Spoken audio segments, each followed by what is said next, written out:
You've probably seen this before. Someone checks in, they're warm, they smile, they respond quickly, and you start wondering, is this a real friendship forming? Or are they just being nice? In this episode, I'm breaking down the emotional and behavioral differences between friendly behavior and actual friendship, so you can stop overinvesting, stop guessing, and stop blaming yourself when it fades. We'll talk about effort, consistency, repair, and what mutual interest looks like in everyday moments. Are you ready? Let's go.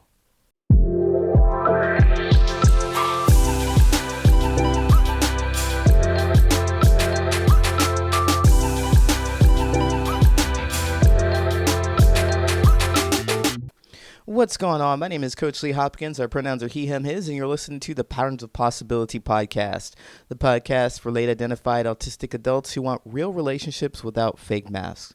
Let's talk connection, clarity, and showing up as your authentic self. Welcome, everybody. This is the new episode of the new year, the first episode of the new year. Welcome, welcome. I've been off for the past 2 weeks, and I'm back to talk about these momentous life changes that so many of us make at the beginning of the year. And just between you and me and the entire internet, New Year's resolutions never worked out for me, and I have not known many people who they work out for. There's many national statistics that say that. But with that being said, many New Year's resolutions revolve around doing something new with relationships, getting new friends, new connections, changing something about your body, like working out, eating less, eating something different, or whatever it is. But you make some kind of major change. And I found that whenever you make some kind of change in your life, your relationships are going to follow. Something's going to be different. So if you were a person who sits on the couch and eats a bunch of snacks and watches Netflix constantly, and you talk about that with other people, with people who do the same stuff, then as soon as you stop doing that, you make a lifestyle change that sticks and you're consistently going to the gym or you're going out for walks or whatever it is, you're not going to have that much in common with those people who were watching Netflix and eating snacks and doing those things that you used to do, because you have transformed into a different person. And when you start doing those kinds of things, of course, you're going to meet different people. Right? You're going to meet different people. And so we want to talk about the differences we find between those people who are, those people who are friendly and those people who are actually trying to develop a friendship with you. And this is something that's really near and dear to my heart after going through so many transitions and changes, literally, figuratively, emotionally, all of that, meeting different people, having people coming in and out, being unsure of who really wants to stay around, who really, really wants to get to know me, or who's just trying to be friendly to maybe get some information and then make fun of me later on, or, be nice to my face and then make fun of me later. It's awful. It's awful. And so we want to avoid those kind of people. We don't want to let those people in our lives. That's why we're so hypervigilant in the first place as late identified autistic people who, or ADHD people who can feel other people's emotions. So let me just get down to it, right? So I've basically noticed four things, four identifiable traits of people who are likely to be friends and people who are just being friendly. I'm going to break them down for you so you can look for them in the people that you meet. So the first thing I've noticed is that friendliness is polite. Friendliness is polite, and friendship is a bit more participatory. It's quite a word, participatory, which just means that friendly people are pleasant in shared spaces, and friends actively participate in your life. So for me, how this shows up is that, you might see, like, I have a neighbor that just always says hi. It's just always in it. Even if I'm in a mood, they're like, hi, hi, hi, hi. And I see them being friendly. But I used to mistake this as them wanting to be closer or a friend or something along those lines, because they would say hi and they would ask me a question like, how was your evening or how was your day or something like that. And I'd start to talk to them and I started to tell them a bit about what I did or what I ate or what I watched, and they would just check out. immediately check out. And I'm talking to them and they start they turn their head or they look for someone else to talk to in our apartment complex. And I'm like, what? Wait. Now, I thought that you were interested in talking and having a conversation because you start the conversation with me. You say hi, you ask me a question, and I start to answer it, and you just emotionally disappear. So this person is just being friendly. They're not interested in learning any more about me or my life or my experiences. So that's something to notice. The second thing I've noticed is that friends really try to create community with each other. They try to connect and learn more about who you are and what's going on in your life. So friendly interactions, they reset every time. Like the person that I see in the hallway, they reset like, "Hi, how are you doing?" And then we get about our lives. We don't talk anymore about that. Like, okay, that's a friendly interaction, but a friendship has a sense of ongoingness, let's say. Ongoingness where you continuously learn more and more about each other.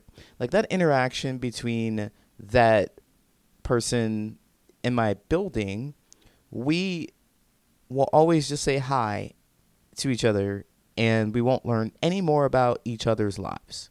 We're not digging in. They're not interested. I'm also not interested. But a friend will remember that experience. They will say, "Hey, how's it going? What'd you eat? What was your day? How was dinner? Whatever. And then the next day or the next time I see them, they will bring it up. They're like, "Oh, so you said that you were going to cook something the other day. How'd it go?" Or what was work like? Or what were your hobbies like? They will notice those things and you'll start to develop more of a friendship and connection with those people because they have an interest in learning more about who you are. So they're going to bring it up. They're going to retain that information and they're going to bring it and they're going to return it to you. The third thing that I've noticed about people is that those people who we're not quite sure if they're friends, they will respond. They'll respond to you. Like if I said hi to that person in the hallway, they're like hi back, and then we just keep it pushing. Friends, on the other hand, they initiate. They initiate when they want to connect with you.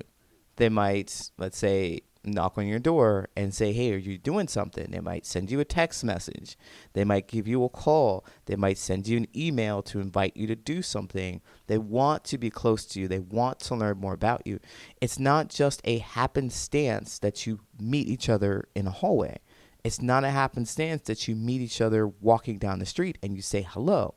It's them intentionally putting numbers in their phone, sending a text message to you, and wanting to connect with you. And I think this is very powerfully important because they're thinking about you, of all the things that they could be doing, all the things that we could be doing, the distractions, the noise is cut through by a thought of you. And furthermore, they carry on the thought of you by reaching out to you to actually connect. So friendly people will respond to you if they just see you, but friends will initiate some kind of contact or conversation.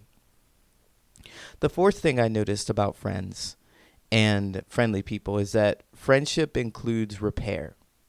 So friends will address attention. They will talk to you about things that bother them. Even if it might take some time, they will want to talk to you. They want to have this conversation. Even if they don't know how to bring it up and you bring it up, they will want to have the conversation. The friendly people will avoid it. They're going to run away from that so fast because those people who care enough about having the relationship are willing to do the uncomfortable thing and deal with these uncomfortable feelings. They will get through it because they value who you are and they don't want to let it go. They want to find some kind of resolution. So you can always see a friend if they're willing to have a tough conversation with you. If they're willing to bring something that's painful for them to you, they want the relationship. If they're willing to tell you about your behavior, they want the relationship. And this is where we find people who ghost us. We think, oh man, they were supposed to be a friend, but they ghosted us. They ghosted me. Yeah, because they weren't willing to have this conversation. You weren't important enough to them for them to overcome their fear of how you're going to respond. Think about it this way. They did not trust that you would hear their point of view. They didn't have the words to speak to you, and they thought that you would get upset. They thought that you wouldn't care or understand. They couldn't face the rejection. They couldn't face any of it, so they ran away. They didn't think it was worth it to put themselves on the line to have a conversation with you, so they ran away. They left. That's a friendly person. They're not willing to put any skin in the game. They're not willing to make themselves uncomfortable. They just like having a laugh. They just like seeing you every once in a while. So to recap, friendly people are just polite.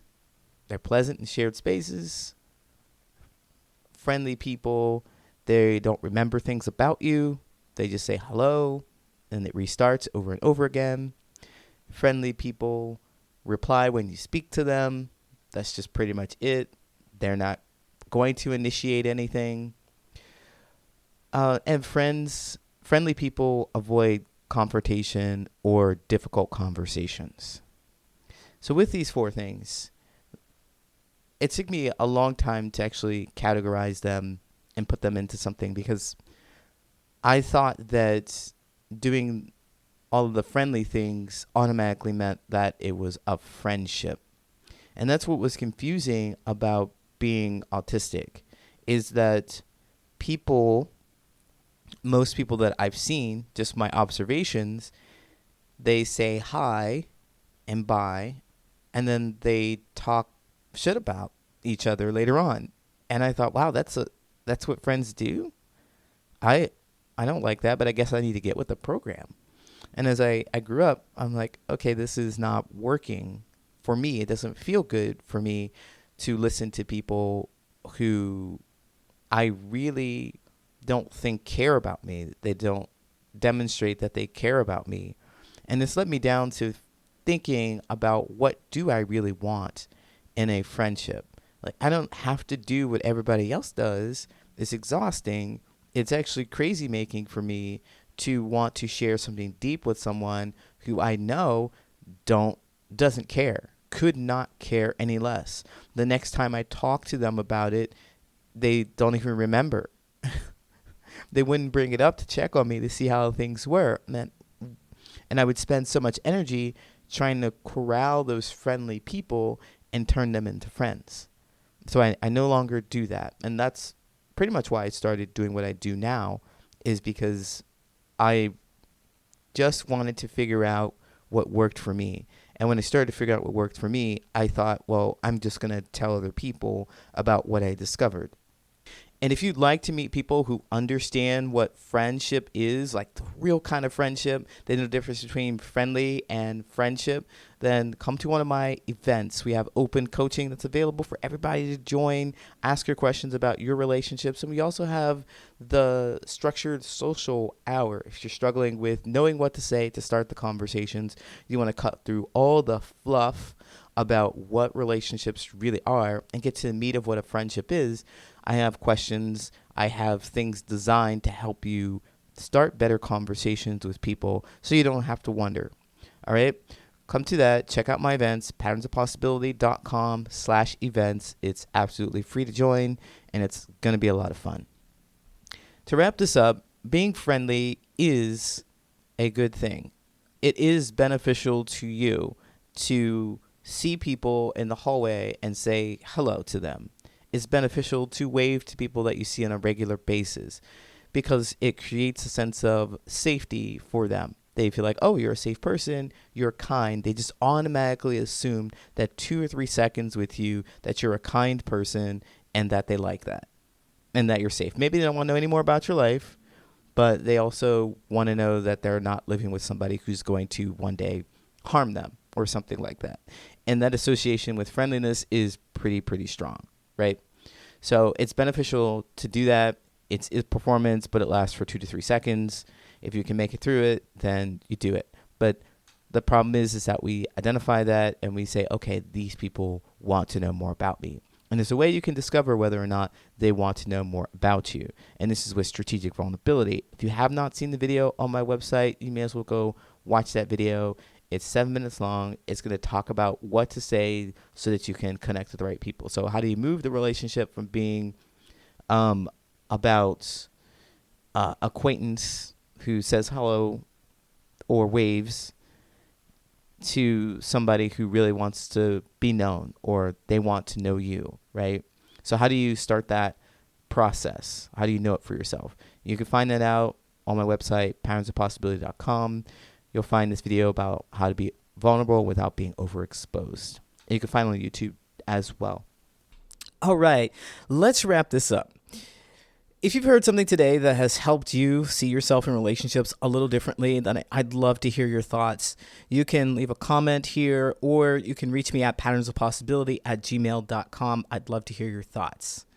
Also, if you could take a moment to rate, review, and subscribe, it really helps more people find these conversations and join our growing community.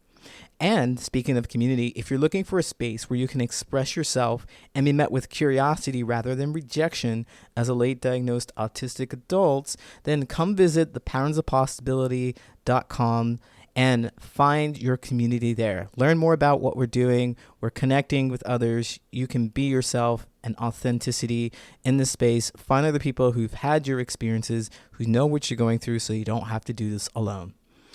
Until next time, take care of your energy, and remember that connection starts when you allow yourself to be seen.